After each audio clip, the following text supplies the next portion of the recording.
Um escândalo de espionagem sob o governo Bolsonaro. A suspeita de que um órgão de Estado foi cooptado para monitorar adversários políticos do ex-presidente. Um caso que revela fragilidades institucionais. Eu sou o Antônio Mami e esse aqui é o Durma Com Essa, o podcast de notícias do Nexo.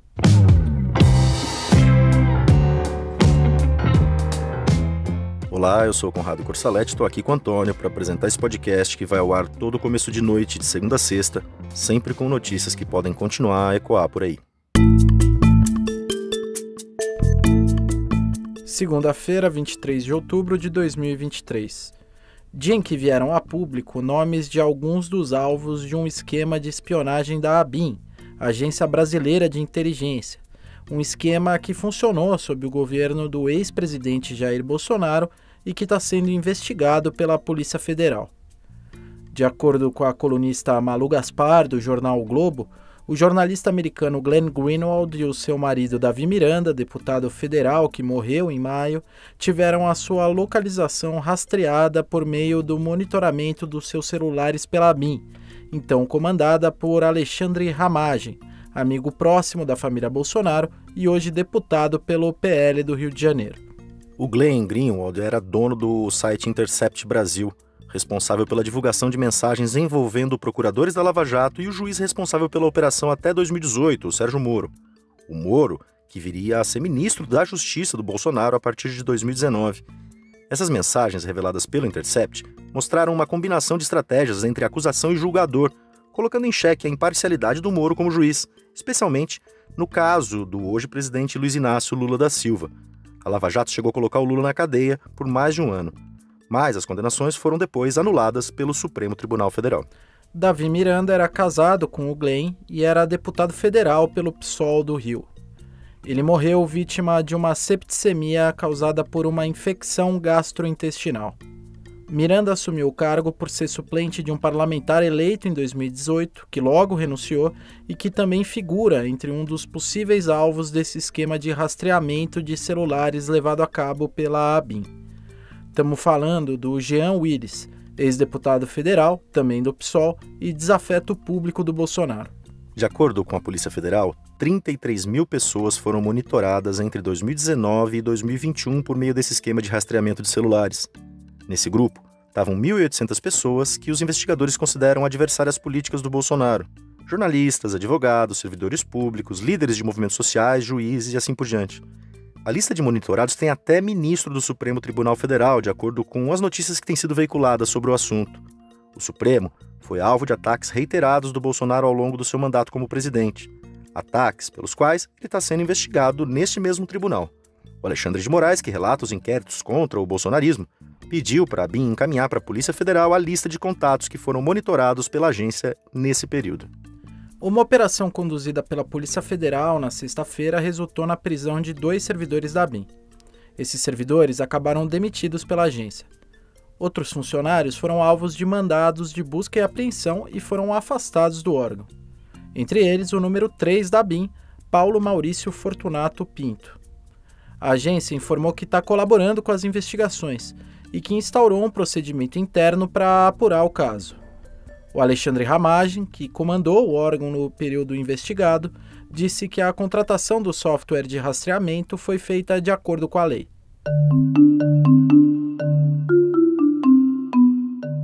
Isso representa uma interferência gravíssima em uma série de direitos fundamentais. E aí a gente vai desde privacidade e proteção de dados pessoais, que é um direito que já foi inserido na nossa Constituição, até passando por liberdade de associação, liberdade de reunião, já que a partir desse monitoramento seria possível fazer inferências sobre a que tipo de evento as pessoas estão frequentando, seria possível inferir sobre grupos políticos dos quais elas participam, entre diversas outras questões absolutamente delicadas. Esse que você ouviu é o Gustavo Rodrigues, diretor do Instituto de Referência em Internet e Sociedade. Ele falou aqui no Durma Com Essa em março, quando o jornal O Globo revelou esse esquema de espionagem política da ABIN na época do Bolsonaro. E para a gente entender mais no detalhe a gravidade disso, vamos dar uns passos para trás. Vamos entender como esse monitoramento funciona. O software em questão se chama First Mile e é fornecido pela empresa israelense Cognite. O rastreamento funciona mais ou menos assim. Quando uma pessoa se comunica com a outra via celular, as torres das operadoras captam onde os telefones estão, para poder conectar esses dois aparelhos. O sistema First Mile mapeia essa localização e consegue detectar o histórico de movimentações de uma determinada pessoa. Basta digitar o número de telefone dessa pessoa no programa e acompanhar por onde ela andou num mapa. O software também possibilita configurar alertas automáticos para determinadas localizações em tempo real. Essa ferramenta foi usada por servidores da ABIN para fazer uma espécie de cercamento, nas palavras dos investigadores da Polícia Federal. Eles marcavam uma área no mapa para acompanhar se um alvo estava transitando por lá. Segundo informações de bastidores, algumas das áreas monitoradas incluíam regiões nobres do Rio de Janeiro e de Brasília, além de zonas próximas ao Tribunal de Justiça do Distrito Federal. O First Mile foi contratado pela ABIN ainda no governo Michel Temer, em 2017. O representante comercial que vende o software no Brasil é Caio Cruz, filho do general da reserva Carlos Alberto dos Santos Cruz, que era então o secretário de Segurança Pública do Ministério da Justiça do Temer. Depois, o Santos Cruz veio a ser ministro do Bolsonaro, mas eles romperam ainda em 2019. O Caio Cruz é investigado pela Polícia Federal. O general da reserva, Santos Cruz, diz que nunca houve qualquer ilegalidade no trabalho do filho. Uma reportagem publicada pela agência pública mostrou que o governo federal não foi o único a contratar o software. Também contam com esses serviços a Polícia Rodoviária Federal, governos estaduais como o governo de São Paulo e de outros 8 estados, além do Exército Brasileiro. Em todos os casos, a contratação dispensou licitação, como é praxe na área de inteligência.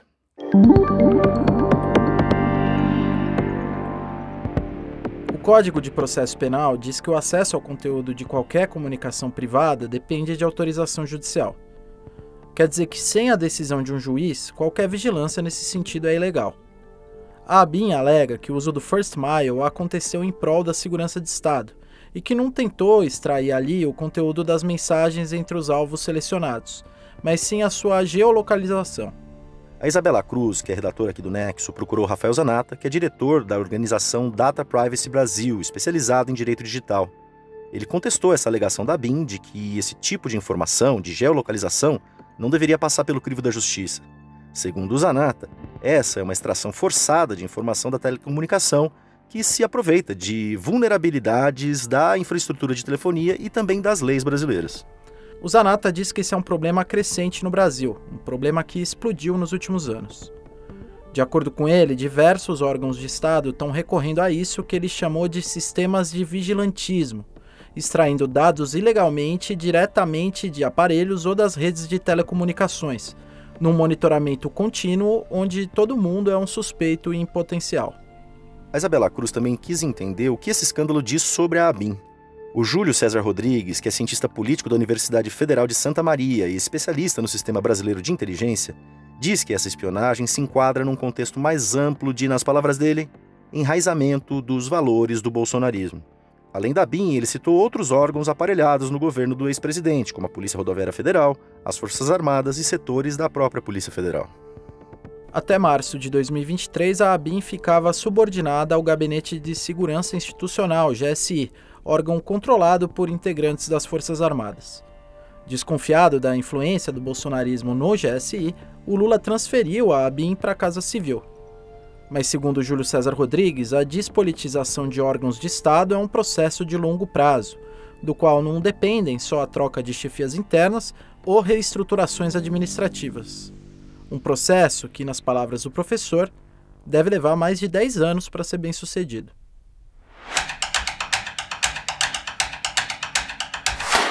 O peronista Sérgio Massa, ministro da Economia do presidente Alberto Fernandes, acabou na frente do primeiro turno das eleições argentinas, com votação agora no domingo.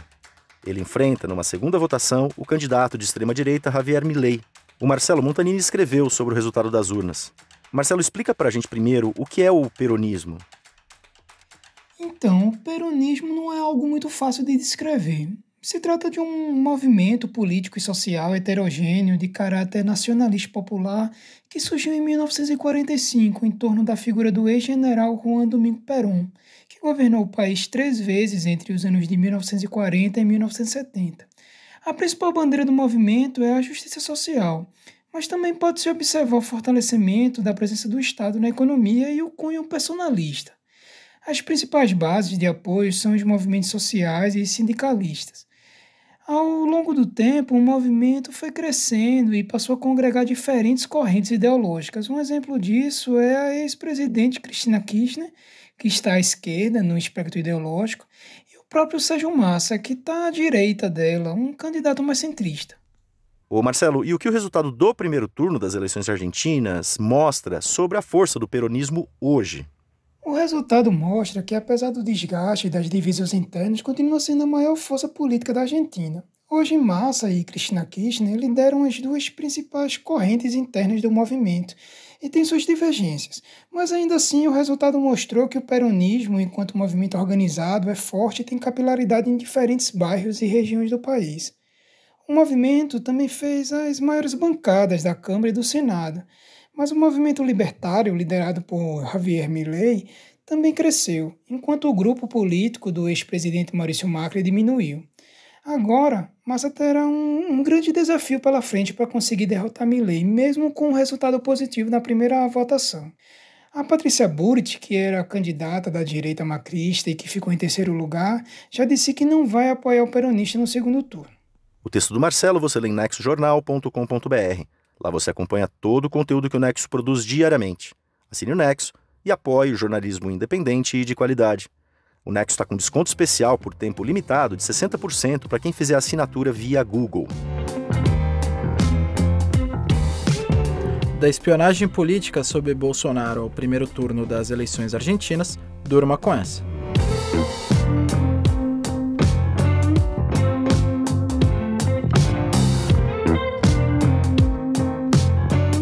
Com roteiro, produção e apresentação do Antônio Mami, edição de texto e apresentação do Conrado Corsaletti, participação do Marcelo Montanini e edição de áudio do Pedro Pastoriz, termina aqui mais um Durma com essa. Amanhã tem mais. Até!